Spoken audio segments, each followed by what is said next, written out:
Hey guys, so I haven't been on in a little while, but I've been getting quite a few messages over the last week, and I've been wanting to get back on here, but I'm actually 2 months postpartum. I had my baby girl December 1st at home in the water, so I've just been busy, and I've been wondering when I'm gonna be able to make another video, but I think it's really like important and I really want to be able to look back on it, and I know that there are people that have been following. So anyway, that's what you're getting with this. So in terms of my I'll start with my sleep. I think I mentioned I don't remember where I'm at in my videos, but I went and I had a second opinion, and he seemed to have like none of my information. He only had 2 of the sleep studies out of the 4 that I've done. And he checked my blood oxygen levels in my hand, determined that because um, that I'm, what is it called? Well, basically said that I have anxiety and that must be what's causing it. And then I was like, well, I was anxious because when they were putting the needle in my hand, they said that a lot of people really freak out at the test and that it's quite painful for them. So, and I'm not a sissy with needles, but I was a little nervous when they were putting that needle in just because of how the nurse was about it. It was just kind of, yeah, I don't know. So anyway, he determined that he was going to read my other 2 sleep studies, and then I was going to come to see him at his hospital to do a sleep study with him because my sleep doctor won't do any more studies. So it was kind of annoying, but we planned to do that. Anyway, I went when I was about 15 weeks pregnant, and at the time I figured I should go do it before my baby was born. But then I also realized that the results are going to be different because I'm heavier and, pregnant. Like, I couldn't decide if I should go after she was born and have to bring her with me, or if it would be more accurate to do it just while I was pregnant. So anyway, I ended up not doing it while I was pregnant. I haven't done it yet, but I got something in the mail the other day where I actually have to go back to my sleep doctor anyway for a follow-up. So I'm going to be doing that, and I am going to mention that, like I always do, like that I would prefer to have more testing done, and I will let you know how that goes. But in terms of at home and using the ASV, it's been up and down. When my mask wears out, it's really, really shitty, but when it's good, it works really well. It has gotten bad again since having my daughter, but I do think it's because I'm due for a new mask. So I will be ordering a new one, but I'm still gasping a lot. But I have definitely noticed a connection that when I am anxious and hyperventilating, I notice it a lot more, and it upsets me quite a bit more. But I mean, even when I'm not anxious, I'll still wake up gasping. And I'm also having these episodes at night, I don't know if I've ever mentioned this, where not just when I wake up gasping where my heart is racing, but I'm now waking up in what I think is a panic attack. But actually I've been reading about heart arrhythmias lately because my heart has been acting up again, and I think it might be PSVT, where basically your heart beats really fast, but as to my understanding, it goes back to normal pretty quickly. But I don't know. I don't know if it's panic. I don't know if it's a heart thing. But that does happen on a regular basis, and I don't think they've ever caught that on a sleep study. So I might mention that to her and kind of see what she thinks from there. So that's the sleep side of it. Right now I'm really having a hard time with it. Also, I have a newborn who is still nursing mostly around the clock. I've actually got her in her crib right now asleep, so having a nice tea, but I figured I'd come on here for a couple minutes at least.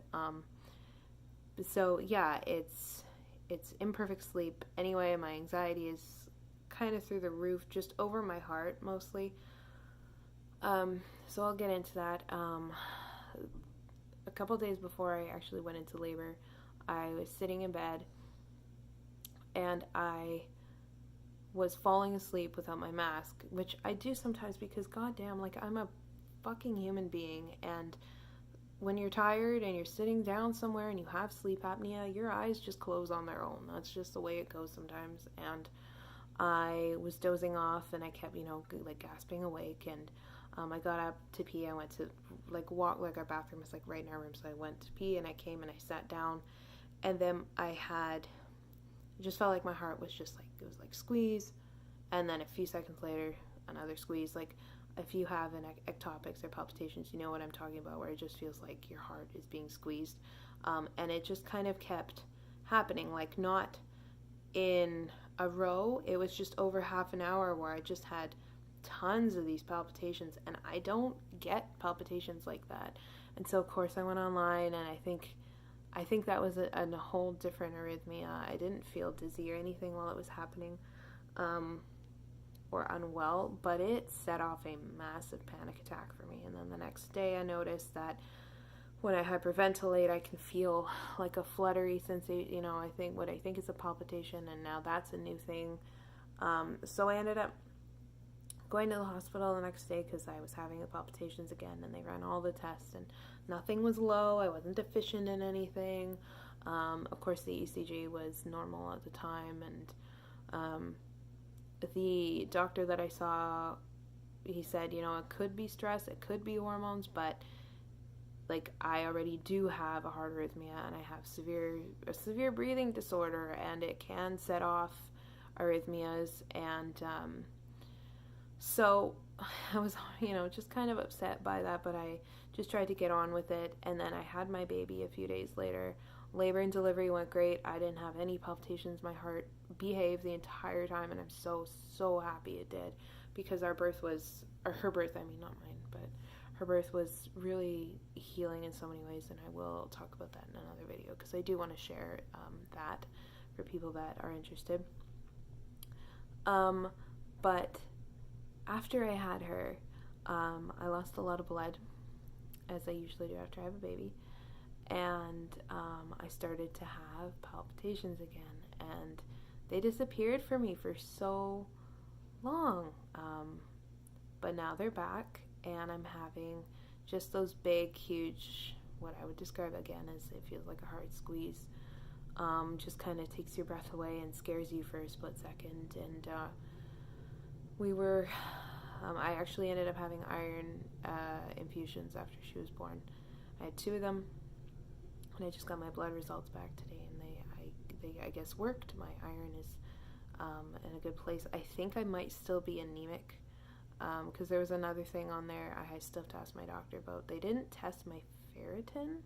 They tested like my platelets and my hemoglobin or something. I don't know how all that works, but anyway, boring you with all that. We went to the beach a couple weeks ago. And that day I was having a lot of palpitations. I just noticed, like, anytime I did anything that was remotely strenuous, like if I bent down, if I got excited about something, if I moved too quickly, I just felt really, I don't know how else to describe it other than just tired in my chest. And but I was happy. I was having a really good day, and we went to the beach and we were walking along, and then we got some bad news about our car. I heard over the phone, and then I was bent down to help my son fix his shoe while we were walking, and then it was just like squeeze, squeeze, squeeze. Like it felt like my heart was going to stop. That's the other thing I forgot to mention. When I had that other arrhythmia before, or just those palpitations that I had before I had my baby, I did check my pulse when that was happening, and my pulse was actually very, very slow. It usually gets into the 50s for me when I'm in bed and I'm relaxed, and that's kind of where it felt like it was, but I genuinely felt like my heart was going to stop. And so yeah, it did those 3 squeezes, and it felt like it was trying to jump basically into SVT, but it didn't. And then we went home, and then I kind of just fell into that like place that I've been a couple of times over my heart, where I get like really sick about it, and I have panic attacks, and adrenaline surges and just really obsessing about it and worrying. And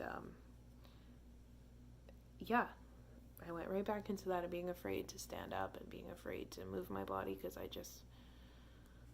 I don't want to go into SVT. I don't want to go into, and of course I looked online and now I think it was NSVT, which is non-sustained ventricular tachycardia. So yeah, that's where that is. So basically, my first plan was to go get the blood work and see where those levels were.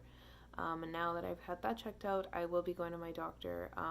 She was supposed to send me to see a endocrinologist. Like, I feel like it's been a year that I have been waiting, and I think the wait list was only supposed to be about 6 to 9 months. So I'm going to be seeing about that, following up about that, for one. And then two, I am going to be seeing my cardiologist in town just for a checkup. I feel like she should do like a treadmill test and another echo. It's been a couple of years, just to make sure that my heart is still strong and handling things okay. And I mean, what it really just comes down to is I'm just over it. I've been feeling hopeless again about it and frustrated, and reading your guys' comments has really helped in a way. Like, it makes me sad. These invisible illnesses that we struggle with and that really, really are catastrophic to our day-to-day, like just how we get through things, and it's very, very lonely and scary. And when you're a mother and you have kids that are dependent on you and you're just afraid that you're going to drop dead and your body is just doing all this fucking weird stuff, like, it's just because they test your blood and they're like, yeah, your iron is fine, or it's within a normal range, it doesn't mean there isn't a problem. So I hope that they're going to do those tests, and yeah, we'll go from there, and then I'll come back on here and whine some more. So anyway, welcome to my new subscribers, and thanks for checking in. Bye-bye.